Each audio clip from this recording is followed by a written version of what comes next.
The human stepped cautiously into the throne hall, eyes widening as his shoes hovered slightly above the crystalline floor, which rippled faintly with his every movement.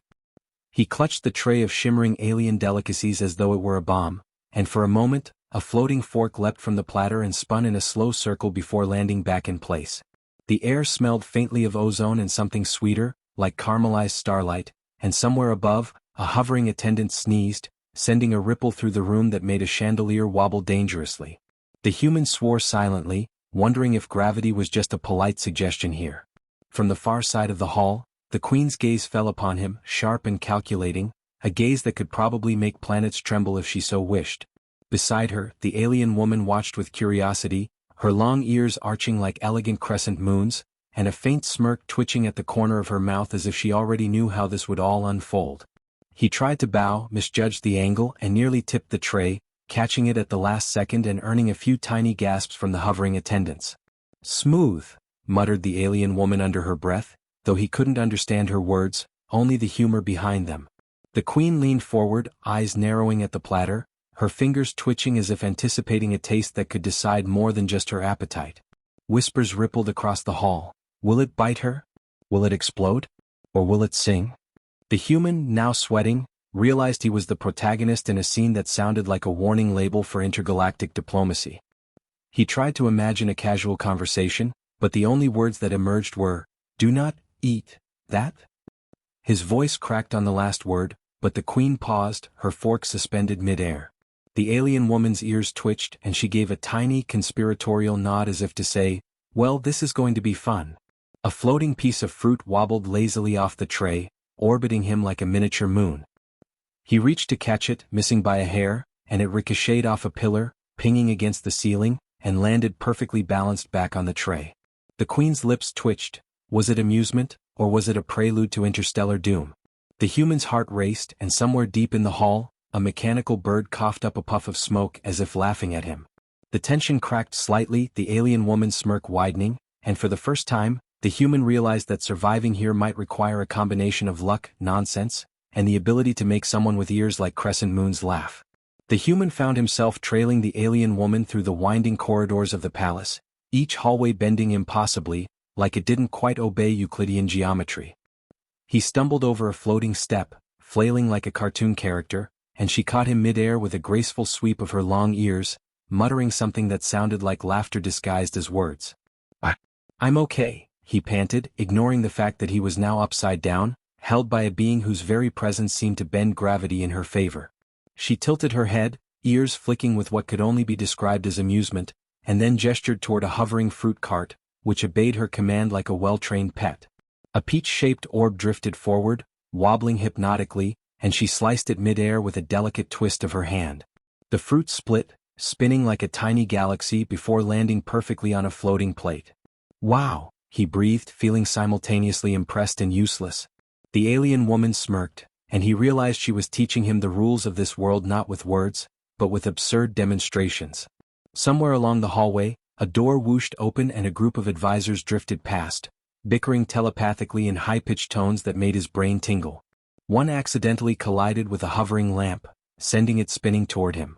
He yelped, flailing again, and she caught the lamp with one hand, jokingly wagging her long ears at him like a mother scolding a clumsy child. I think I'm getting the hang of this," he said, though he had no idea how he was not falling into a pit of anti-gravity doom. Then they reached the training room, a space filled with floating orbs and holographic simulations of planets, where he had to learn to read subtle motions of gravity to avoid obstacles. He tripped over a miniature meteor, which ricocheted off the wall and splashed a puddle of neon liquid onto his shoulder. "Oh look, you're glowing now," she teased, her long ears curling in delight. He attempted a witty comeback, but it came out as a wheeze, and they both laughed despite the danger, echoing weirdly in the metallic chamber. Between laughter and lessons he began to sense the palace's hidden politics. Whispers of court factions, secret plots surrounding the queen, and rumors that some delicacies were more than food. They were tests of wit, courage, or outright survival. The alien woman paused, gesturing for him to mimic her stance, her expression teasing but serious. Somehow he realized that mastering the chaos here required humor as much as attention, and that even in a place where planets hovered in tanks and forks defied gravity, laughter could be a weapon, or at least a lifeline. By the time they returned to the hall, He was sticky with neon fruit juice, dizzy from floating steps, but he grinned. He might survive this place after all, if he could keep up with her long ears and faster wit. The hall was suspended in a fragile silence, the air thick with the hum of hovering platforms and the soft glow of levitating lanterns. The queen raised the morsel to her lips, her long nails glinting like starlight, and for a heartbeat, the universe seemed to hold its breath. The human stepped forward, tray trembling in his hands, and shouted, "Wait! Don't eat that!" His voice echoed oddly, stretching and warping in the crystalline chamber. Time seemed to slow. The floating fruit, the hovering utensils, even the mechanical birds in the rafters froze mid-flight. The alien woman's long ears twitched, her eyes wide, and she gave him a small nod that said, "Now or never." The human remembered every absurd, chaotic lesson she had taught him. The wobbling orbs, the ricocheting meteor, the neon fruit, and the gravity-defying pratfalls. His heart pounded, but a strange calm settled over him. With a swift, clumsy motion, he flicked the utensil that had hovered dangerously over the queen, sending it spinning in an improbable arc. It ricocheted off a chandelier, pinged a hovering servant, and landed perfectly balanced atop the platter, neutralizing whatever hidden danger existed. The queen froze, her eyes narrowing, then lifted the morsel to her lips once more, only to pause mid-bite and squint. She sniffed, tasted carefully, and finally, with a flourish of her hand, set it down. The hall erupted, not in screams, but in a mixture of relieved sighs, laughter, and the occasional nervous wheeze. The alien woman let out a breathless chuckle, flicking her ears like a fan, and the human realized that the jokes, the pratfalls, the absurdity of everything, had saved the day.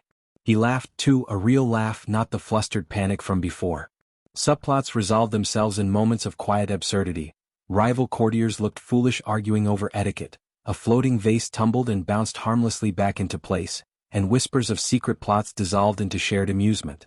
The human felt himself changed, not just because he had survived, but because he had learned to navigate a world utterly alien, to bend with its strangeness rather than fight it, to find courage in humor and clarity in chaos. The alien woman leaned close, her eyes twinkling, and he realized that the connection they had built was more than survival. It was friendship forged in the gravity of nonsense. The queen finally leaned back, amused and satisfied, her long ears flicking ever so slightly as if to grant approval. And as the human looked around the hall, watching floating orbs orbit lazily and attendants giggling at minor mishaps, he understood fully. This world was unpredictable, perilous, absurd, and brilliant, and now for the first time he belonged.